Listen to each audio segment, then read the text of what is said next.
Hello, welcome. I am making a video. You'll have to excuse me. This is my first time using this setup so as to have an on-screen avatar. I don't know if our feelings are going to be very well synced. I'd like to introduce my Animal Crossing character and her little study that I've made her. It's perpetually fall, I guess. It was a very good fall. And due to that, I was left with a lot of fall. But she's tucked away, getting comfy and studying video games. I think she's writing. Looks like she's writing. She's practicing Japanese. That's good of her. I think she's practicing Japanese here, and Emma has an English study room in her house. So that's one for theorists to dig into. Hello. So the reason I brought you here was not just to introduce you to my little friend. It was also to... that's not really the emotion that I meant to convey. It was also to introduce you to today's video, and also to make today's video, which is my 20 new games of 2020. You see, in 2020, I played a lot of video games. I played a lot of new video games too. So this is not my top 20 games of 2020. In terms of like, these are all games that came out in 2020. This is more just sort of like, what am I about to express? Oh, you're gonna say like that, aren't you? I'm pretty thoroughly distracted by her. Okay. I am going to be going through 20 games that I played this year that were new to me. Because last year I kind of had a big revelation and change in my gaming tastes. And if you saw my top 10 games of all time back in the summer, I was talking a lot about how my tastes have changed and how a few new games have really shaken me up. And it's really hard to compare old games that I used to like to games that I like now. So instead, what I decided to do was look at all the games I played this year, in this year of 2020, where I definitely played 20 new games. There's even a handful that didn't make the list because I feel like I will connect with them better next year, or I haven't quite played enough of them. But I realized I could do a very special little documentary. I don't know how long I'm going to spend. It may be a 2-part video. It may be a long video. It may also not be a long video. But I did mean to preface it with a discussion of my rating system, because I am going to use the star system that I've been using that sort of gives stars like Mario Party stars, where it's like sort of a merit for having done something good. It's not like 5 stars the normal, and anything less is like you were missing points for being a bad game. 0 stars is normal. And then I give stars for specific reasons to rank games against each other. So getting up to 5 stars means you probably need 5 distinctly great things that just connect with me personally. This isn't objective. This is a subjective star system based on what works for me, so I can judge my personal tastes. And it's been really fun going through and giving stars to things and using them as a way to guide my tastes. So yeah, I did want to make a video discussing that. I may still do it. I think I'm still working on it. This is my first time using it in a big way, but it did a really good job of letting me set all of my games apart by star. Although when I went through and ranked them by number, I didn't pay too much attention to the stars. Of course, I paid some attention to the stars because they correlate with my interest in the game. But I'll read stars as I go. I'll talk about what, games got stars for what. And also sometimes they get double stars because they're just so good at one particular thing. And that boosts their score a bit. But yeah, this is really just going to be me talking about games that I played this year. It's going to be a bit of an ambitious undertaking. I want to really work on the editing. I want to make sure that my little Animal Crossing character looks good if I get her to work. And I'm just going to relax. I guess get some hot cocoa. You can just listen to me talk about video games for a while. I've got snacks. I might have to take snack breaks a few times. But without further ado, here you go. All right, so number 20. Let's get right down to it. These first 5 are going to be games that, I definitely played. I definitely played them. I think this is really going to be the ones where they kind of, I'm probably going to like them more another time. I don't think they're bad games for the most part.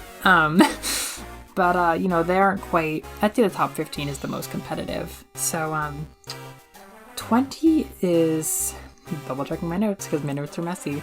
Four Swords.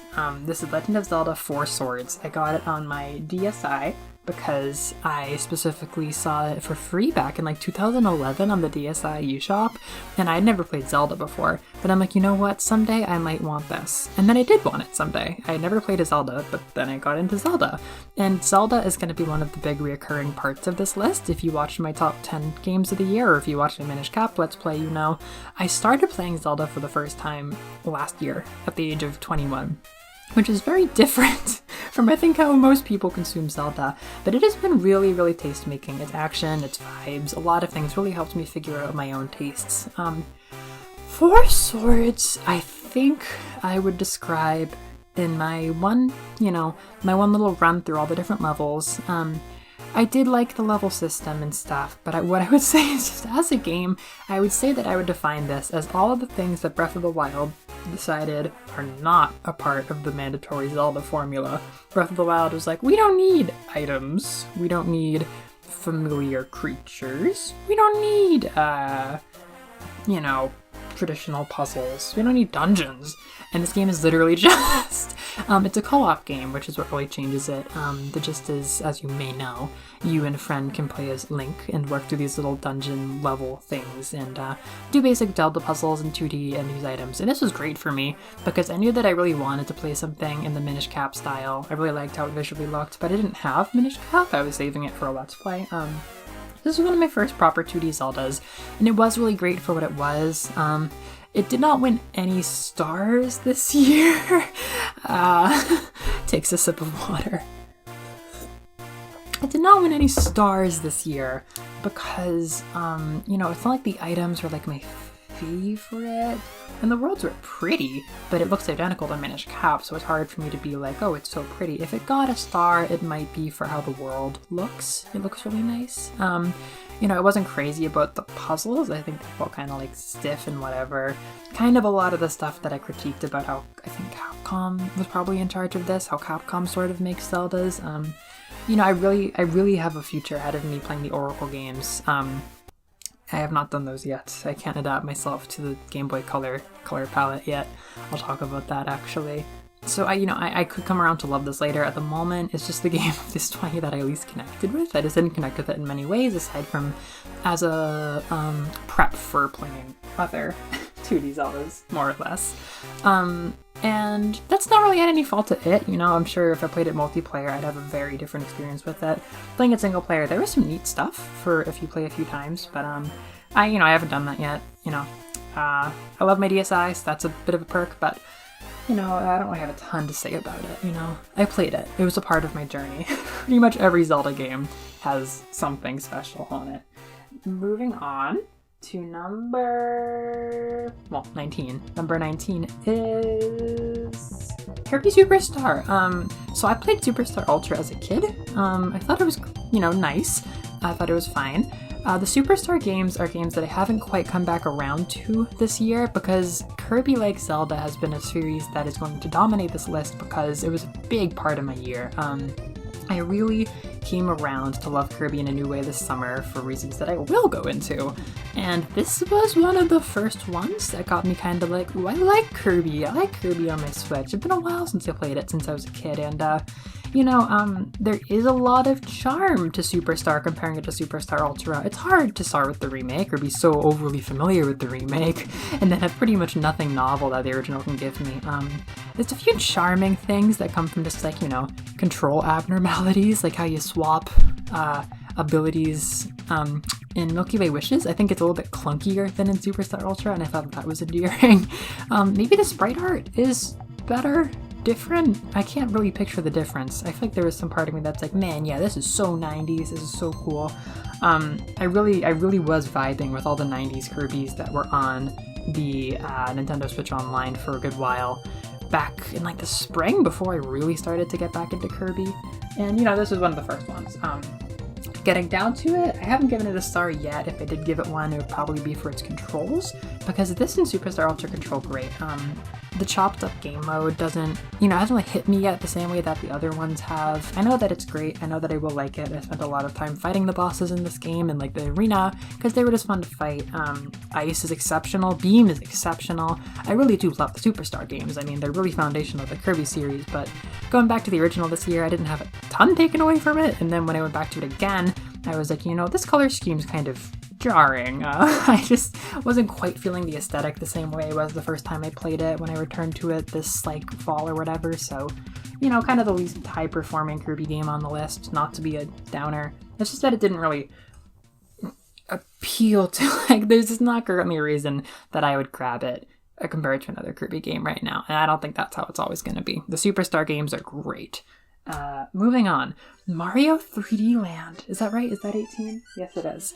Mario 3D Land was a special little game for me. I played it this August and I finished playing it in I remember I was eating peanut coffee M&Ms in I think early October, and I was playing the last couple levels of the main run. This game won. I gave it 2 stars. I'm going to take it down to 1 with potential stars entirely for character control. The Mario star is what I called it. Well, I mean, the hero star is what it's called officially. This is my first star I'm introducing, which is how fun is it to control the character. This is a pretty important one. It's where Kirby gets a lot of its points, and Link is known to be a star every once in a while. The Mario star comes from just how freaking comfy it was to play as Mario. It's not like I'm a complete stranger to 3D Mario. I have played Galaxy? So I'm functionally a stranger to Mario in 3 dimensions. And, I knew there was an appeal. I'm like, this looks kind of comfy. I had only played this game a little bit back when I first got my 3DS. I just kind of got it with the 3DS back in the day. And I hadn't really connected with it. But, one game that did not make this list because I didn't end up playing much of it was Luigi's Mansion Dark Moon, which has also been sitting around. But those games really hit me in August, and they really underlined this return to the 3DS. The 3DS really established itself as either my favorite or second favorite console this fall, with the Switch, because it is just so comfy doing things on the 3DS. I was really just happy moving around in these simple little plumber games with Mario and Luigi, and 3D Land just felt amazing just to be in. It was just awesome. I don't know. I wouldn't go and say that the worlds were astounding and the enemies weren't astounding. And it was pretty simplistic level design, I guess. But it was just fun to do. I felt satisfied. It was so nice controlling Mario. And I think that's highly intentional. I think a lot of the work went into making him feel great. And I would say that's where a lot of the universal appeal probably comes from, if I had to guess. And it was great, I love having that on my 3DS. I didn't realize there's an entire second game after you beat the main game. There's so many levels, so I'm looking forward to playing all of them. It's still on my backlog. I still want to complete all of them. It's really nice, just food. Bimbo food. Simple games. Not very intellectual. Very comfortable. I have a lot of good things to say about that. Let me get a glass of water. Hope you're having fun. I'm gonna take out my phone.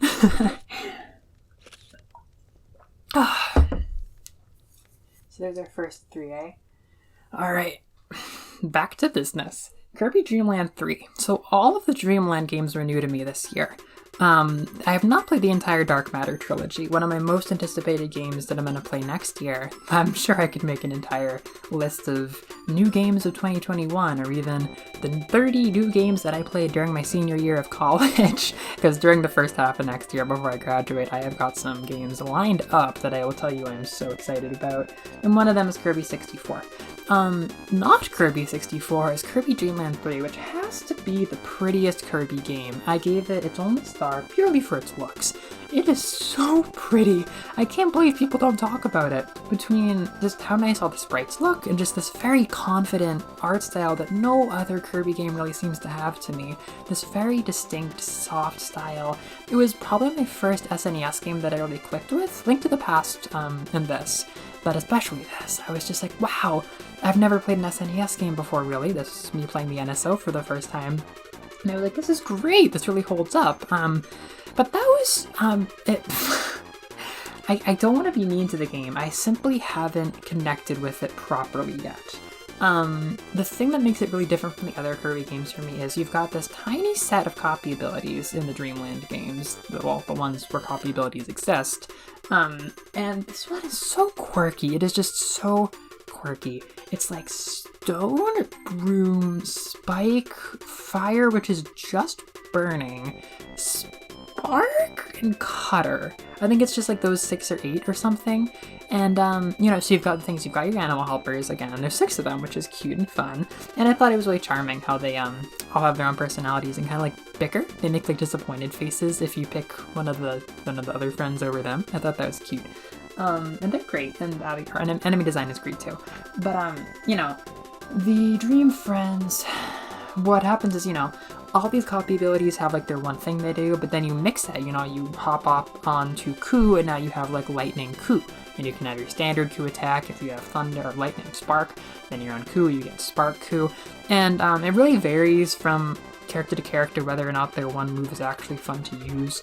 And I did find just, there's numerous things that make the game feel a little too quirky to easily get into for me, because it's super hyper-focused on its puzzles for starters. Every level has a puzzle you can do, and it's not always clearly laid out, so I'll just flat out say, I, quote, beat the game and got to the end, but I didn't get any kind of actual true end or fight with dark matter, because I didn't get all of the puzzles. It's not even like 80%, you need every single puzzle, so it's going to be a project and a half before I get through that game, but I do see the potential for sure. A more slow Kirby game. The slowness I keep hinting at comes also from dashing feels a bit funny. Like it takes a second to start dashing. I don't think you have your down slidey attack, or if you do it doesn't feel that great. And a lot of the moves where, I will talk about how much I love copy abilities that have forward momentum, where you can like dash and attack, or dash, jump, and attack is my favorite thing to do. Like, dashing, jumping, and spinning your sword in a big circle. That's one of my favorite things to do. You can just run, jump, hit enemies, keep going. It is really hard to move in this game because it is a very slow, quirky, Kirby game. And that's not really a problem, it's just that I haven't connected with that yet. I'm sure I will have my day where I love it because it is gorgeous and I think the puzzles are so cool and different. I just haven't had my moment, so before going on any longer, I'll just say I haven't really clicked with Dreamland 3 yet. It's cool, I just haven't clicked with it, and I don't want to say any more slander about it while I don't understand it. Moving right along, Nightmare Dream... Yes, Nightmare in Dreamland. So I just, as a preface, am very smitten with Kirby's Adventure. That's something to keep in mind. That was one of the new games that I discovered this summer that really, really sparked my interest in Kirby. I think games that are like Kirby's Adventure are some of my favorite games. There's like a focus on, I just feel like you can move so well with him. It's like the opposite of Dreamland 3. Most of the abilities just have like 1 or 2 moves to do, and they just feel so good and play tested, and you can do them, you can run, it's so nice. It just feels great to control Kirby. All those games probably have the Kirby star. I didn't know it at the time, but Squeak Squad is a great example of this. If you see me play my stream of Squeak Squad I did with Sprite Kirby, I was just having a ball. I probably played 5 rounds of Kirby's Adventure and then played Squeak Squad and realized that it felt like exactly the same, and I was just so happy. So Nightmare in Dreamland is a remake of Kirby's Adventure that I did play as a kid, so it's not exactly a new game, but functionally I forgot all of it. I actually lost my copy, which sucks, but I got it back, right? And Nightmare in Dreamland, Squeak Squad, flagship games, Squeak Squad, Amazing Mirror, and then Superstar Ultra. Those are like the sprite-based Kirby games of the 2000s, and they were my childhood ones, so I'm really familiar with all these games. But Nightmare in Dreamland I played the least. It didn't have much appeal to me as a kid, but now I'm like, okay, I love Kirby's Adventure, and I really like the sprite style of those games.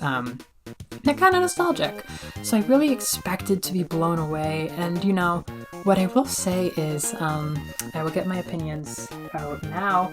I think that Butter Building is an amazing level in Kirby, and then, I think, okay, actually, I can't quite explain that, so I really like a lot of the worlds in Kirby's Adventure. It's an NES game, so it's a lot of stuff that's left to your imagination with like simplistic designs and stuff, and this is sort of like a high-res version because they're able to use the complicated sprite art to really tell like a sophisticated story. You have situations where like, the pirate ship in Orange Ocean, of course, we all know the pirate ship in Orange Ocean, right? Good, you're my follower, you should know.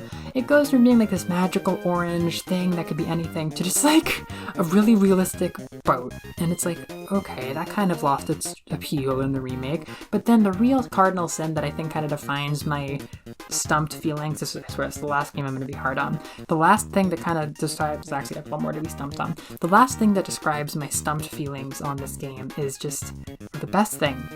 Butter building just looks bad. They kind of took my favorite thing, which was butter building. And while, yes, keeping just some of like the basic color designs of the original, they really fleshed it out into like this destroyed, sad looking thing that I'll put pictures of up. It's kind of like post-apocalyptic or something. And if that's meant to be some kind of environmental storytelling about Nightmare, then okay, great. But they removed the spinning section. Like, there were just a lot of ways where I was like, damn, this just isn't the same as the original. And again, it sucks having to compare these games to other games, but I will say, what happened with Nightmare in Dreamland is World 4 got better. I really like the Cloud world as they fleshed it out. Grape Gardens looks way better than I used to like it.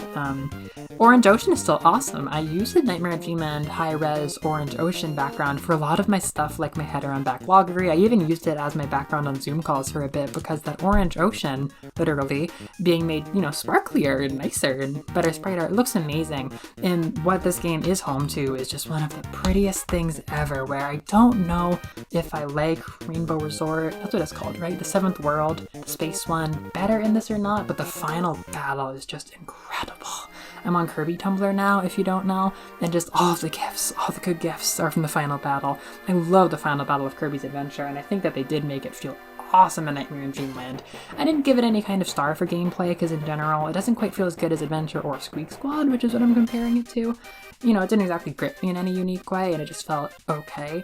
But using the Star Rod in the final boss, and having the final boss be so fleshed out is amazing, but the real kicker, what is it? I think it was, but yeah, the finale was its own star. I could have said music star, but I gave it a star for having good worlds, because at the end of the day, they made something better out of Grape Gardens, and they really gave me a good Orange Ocean like I wanted, and Rainbow Root's really no sucker either, and the other ones are fine. The other ones are nice. It's rare that I feel like they lose anything. Sometimes I feel like they lose something. I think the first one, you know, at first I was like, ooh, it's a, what is this? Is this like a forest? Is this like a valley? And then this game was like, this is definitely a mountain, and I'm like, okay, hello mountain, you don't have much appeal on me. And that's just kind of my relationship with the mediocre worlds, but still has some great worlds that on its own earn a star. I think that its highs are great. Its highs are so good. And the finale, you know, that could be a music star, that could be a boss star, that could be a gameplay star. They just made it amazing. And the kicker, the crown jewel that this thing has the rights to, that nobody can get the rights to have from it because it has these rights to it, is the King Dedede song. I don't know what it is. I was like, man, that's a Fountain of Dreams song. And Liz is like, no, that's Gourmet Race. And I'm like, wow, I can't prove that that's not Gourmet Race. I haven't done my research yet, but I think Sakurai took Gourmet Race and then made it the song for Fountain of Dreams in Melee? If Fountain of Dreams is a new stage in Super Smash Bros. Melee? And then he made it called Fountain of Dreams. And it's very cinematic, but I'm like, that song is Gourmet Race because no song plays at Fountain of Dreams in Kirby's Adventure. So they invented this as like a cool thing for either Melee or Nightmare in Dreamland. It's the best song in Kirby. It's so good. It's so good. I am smitten with the whole concept. But I actually don't know if it was meant to be the Fountain of Dream songs or Gourmet Race. But either way, this is the one that does it. It puts it in. Really nice version, right when you're fighting King Dedede. And Kirby's Adventure didn't do that, so. Alright. This is going to be a long video, isn't it? I need a break. Oh, I choked on air. Am I okay? Be right back.